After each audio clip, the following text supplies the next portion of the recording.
mənbə Red Pill deyilən bir fəlsəfəyə əsaslanır və iddia edir ki, bəzi kişi tipləri var ki, onlar xəyanətə daha çox məruz qalırlar. Düzdür.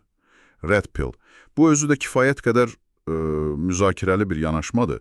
Gəlin baxa görək bu mənbə konkret nələr deyir. Bizim də məqsədimiz sadəcə bu fikirləri sizə çatdırmaqdır.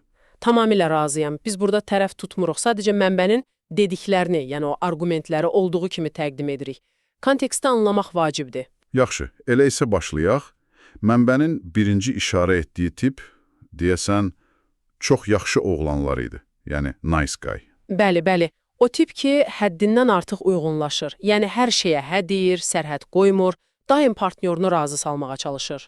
Hə, və mənbə deyir ki, bu zamanla cazibəni azalda bilər. Bunun səbəbi nə göstərilir?